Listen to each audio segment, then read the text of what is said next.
vamos falar do mercado de reposição, como é que vem mercado de bezerro, como é que isso tem envolvido também a questão das fêmeas, a oferta de fêmeas, que mesmo com a redução segue, de certo modo, ainda bastante expressiva, né? Vem ali em torno de 40%, em alguns estados até algumas praças mais do que isso. Como é que o mercado do gado pronto, principalmente do boi gordo, tem respondido? Para falar a respeito destes temas, nós vamos conversar agora ao vivo com Iberville Neto, que participa conosco ao vivo pela internet, aqui no Agricultura BR, aqui no canal do Boi.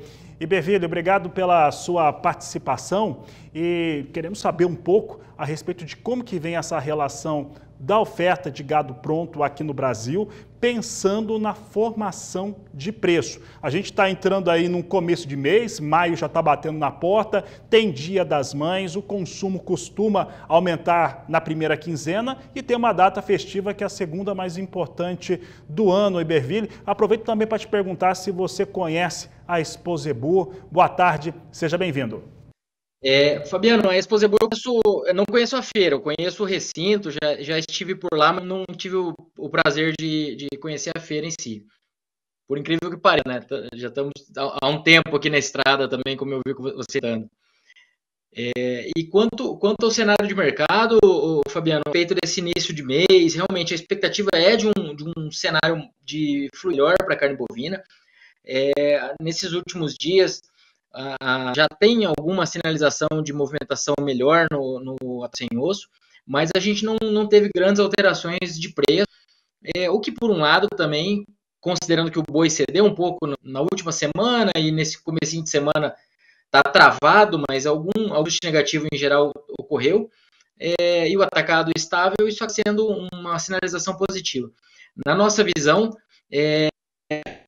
para que esse mercado trabalhe um pouco mais pressionado ao longo de maio, mas esses pontos importantes de escoamento no começo de mês, que nós ainda ficamos um tanto reticentes de falar que o mercado está em baixa, tá? Porque, apesar de ele estar mais pressionado, a gente tem visto um mercado briga de uma queda de braço entre compradores e vendedores, um pouquinho mais de oferta e um pouco mais de tranquilidade da indústria do ponto de vista de escala, fato, mas ainda não. Eu não diria que esse mercado inverteu o que nós vínhamos observando há algumas semanas.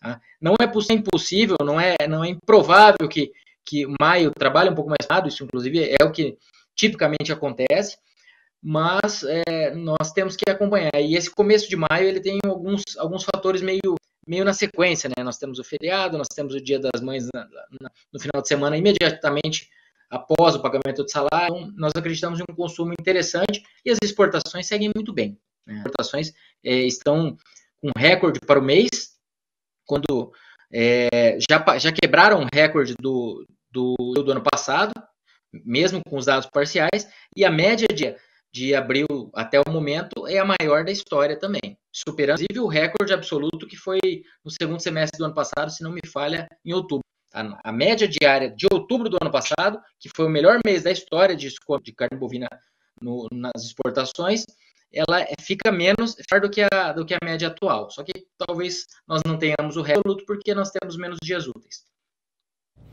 Iberville, um ponto que eu coloco aqui, até para trazer aqui para a nossa conversa em relação à oferta de gado pronto, é que nós tivemos, por exemplo, vou destacar Mato Grosso e Mato Grosso do Sul, nós tivemos o abril mais chuvoso, aqui no Mato Grosso do Sul é certeza, o abril mais chuvoso em muito tempo, né? Em 25 anos foi o abril mais chuvoso. Nós estamos vendo os rios acima das marcas, nas réguas, né? Tanto no Mato Grosso quanto no Mato Grosso do Sul, principalmente na bacia pantaneira. Até destaco porque eu acho isso muito importante quando a gente pensa no período de seca, no período que pode ter queimadas que ocorrem de maneira natural, mas nós temos um cenário favorável em relação às águas neste momento. O que nas áreas de planície pode representar para o pecuarista ter pastagens por mais tempo, ainda que a previsão esteja dizendo que vai chover menos. Ali no mês de junho, no mês de julho, a previsão está dizendo isso daí, está sinalizando essa situação. Por outro lado, em outros estados, essa chuva não vem regular. Tá? Então, em relação à precificação, quando a gente pensa naquele final de safra de bois, como que a gente pode imaginar a precificação aqui no Brasil? Fabiano, essa é uma ponderação interessante. Quando a gente pega, claro que sempre um cenário, né? Quando a gente pega o primeiro trimestre, eu estava até com esse mapa analisando ele faz 2, 3 dias. A gente está com chuvas abaixo, tivemos abaixo da média no primeiro trimestre. Agora em abril, como você bem ponderou, as chuvas vieram positivas na maior parte das regiões e a expectativa já é de um pouco mais de cautela, sempre em relação, né? Claro que tipicamente a gente vai ter um período mais seco adiante, mas em relação à média, a projeção é de um período ainda mais seco, né? Mas o que na nossa visão isso pode? Essas chuvas agora de abril, onde ocorreram, claro, elas podem dar um certo fôlego e distribuir um pouco essa oferta. Então, isso pode ser algo positivo e as chuvas abaixo da média no primeiro trimestre, se somando atraso de início de chuvas que nós tivemos em decorrência do El Niño lá atrás, ter feito com que um pouco mais de gado tenha saído nesse começo de ano. Então, é uma possibilidade de talvez ter antecipado, porque realmente os abates de ano eles vieram importantes, principalmente para as fêmeas. Quando a gente pega os abates, até houve alguma redução dependendo da comparação que a gente faz. Deixa eu estou buscando aqui se eu estou com esse abate. Os abates no primeiro trimestre, a gente teve os dados CIF, né, que são os disponíveis até o momento. No primeiro trimestre, a gente teve um aumento de 1,8%.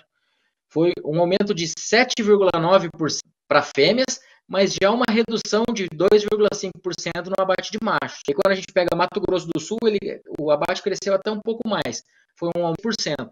Quando a gente pega Mato Grosso do Sul, a gente tem uma ponderação interessante, que Mato Grosso do Sul é o estado que mais manda carne para os Estados Unidos. Em março, nós tivemos o maior volume embarcado para os Estados Unidos. Então, um pouco desse abate pode ter sido puxado também por essa demanda para exportação.